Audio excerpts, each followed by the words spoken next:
జై గురుదత్త. దత్తబంధులకు సాదర స్వాగతం. నేను మీ గౌరగంటి కార్తీక్ శర్మ. ఈ రోజు ఒక సోదరి మనని చక్కటి ప్రశ్న వేసింది. ఏమిటంటే, స్వామి, నిజంగానే చెడు ప్రయోగాలు అనేవి ఉన్నాయా? ఉంటే ఏ విధంగా మనకు తెలుస్తుంది? మా ఇంట్లో కొద్దిగా చేసినట్టున్నారు స్వామి, నాకు ఎందుకు కొద్దిగా వింతగా అనిపిస్తుంది అని చెప్పింది తల్లి. అవును, ఒకప్పుడు చాలా ఉండేవి, కానీ కాలక్రమేణా చాలా తగ్గిపోతూ వస్తాయి. మరియు వికసించడం కానీ, అంటే వికటించడం అంటే ఎవరు చేస్తే వాళ్ళకి తిప్పి కొట్టడం, అలాంటివి చాలా జరిగాయి. ఇప్పుడు కలియుగం కాబట్టి అప్పట్లో 100%కి 100 జరిగాయి, కానీ ఇప్పుడు 100లో 10, 20 జరుగుతాయి. 100కి 100 జరుగుతాయని నేను చెప్పను, ఎందుకంటే ఇది కలియుగం కాబట్టి ఇందులో జరుగుతాయంటే నేను నమ్మను. కానీ జరిగినప్పుడు ఏ విధంగా ఉంటుందనే చెప్తాను. ఇంట్లో అందరికీ కూడా ఎవరు వచ్చినా సరే 5 నిమిషాల కన్నా ఎక్కువ కూర్చోలేరు, ఎక్కువగా చికాకుగా ఉంటుంది.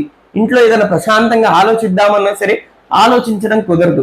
ప్రతి చిన్నదానికి కూడా గొడవలు అవుతుంటాయి. ఏ విషయం ముందుకు వచ్చినా సరే, చిన్నగా అయినా సరే, ఆ గొడవ చిన్నగా అయినా సరే అది పెద్దగా ఏదో విధంగా చిరిగి చాటంతై చాపంత అవుతుంది. అదే విధంగా లక్ష్మీదేవి వస్తుంది కానీ నిలబడదు. ఏం చేయాలో అర్థం కాదు. ఉన్నట్టే ఉంటుంది కానీ ఖర్చు అవుతుంది. దేనికి పెట్టామో రూపాయి లెక్క తెలియదు. అదే విధంగా ధాన్యం ఉంటుంది కానీ తిందామంటే తినే శక్తి ఉండదు. రోగాలు, ఇంట్లో ఉన్న అందరూ కూడా అనారోగ్యం పాలవుతారు. అది ఈ చెడు యొక్క ప్రభావం ఈ విధంగా ఉంటుంది తల్లి. కానీ దీన్ని ఏ విధంగా తెలుసుకోవాలి? 3 నిమ్మకాయలు తీసుకోండి తల్లి, లేదంటే ఒకటి ఏకదార నిమ్మకాయ దొరుకుతుంది మనకి.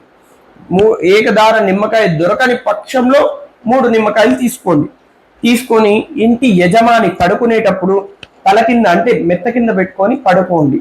మళ్ళీ తెల్లవారుదాన్ని అలాగే ఉంచేసేయండి, లేదంటే తీసి పక్కకు పెట్టేసేయండి. మళ్ళీ రాత్రికి పడుకునేటప్పుడు మళ్ళీ దాని కింద పెట్టేయండి.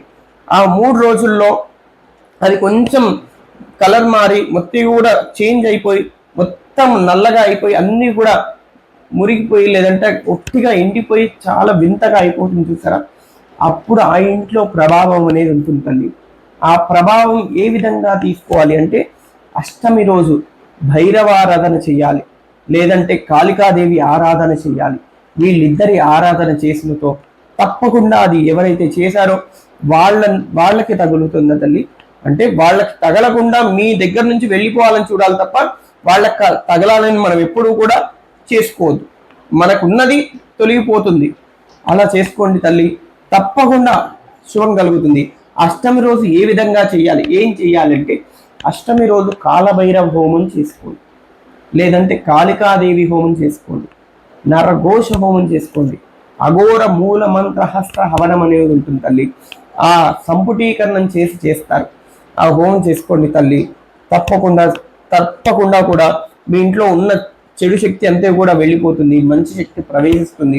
తర్వాత హోమం చేసిన తర్వాత బలి ప్రధానం ఏమిటంటే, బలి అంటే, స్వామి మేము బలిలు మీరే చెప్పారు కదా స్వామి, బలి అనేది ఉండకూడదు అంటే, బలి అనేది కొబ్బరికాయ రూపేణ, లేదంటే కూష్మాండం అంటే గుమ్మడికాయ రూపేణ, లేదంటే ఏమంటారు తల్లి, మినుములు ఉంటాయి కదా, మినుములు నానబెట్టి ఆ రూపేణ, లేదంటే పసుపు అన్నం వండేసి అది ముద్దలుగా కట్టి దాన్ని బలి ప్రధానంగా పెడతాను తల్లి.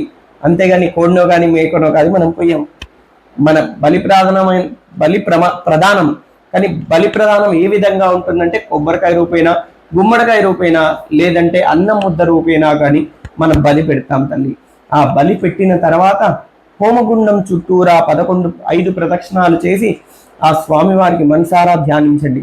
అలాగే ఆ రోజు ఒంటిపూట భోజనం చేయండి. తర్వాత ఆ రోజు ఆ భైరవునికి, అంటే నల్ల కుక్కకి ఆహారం పెట్టండి తల్లి.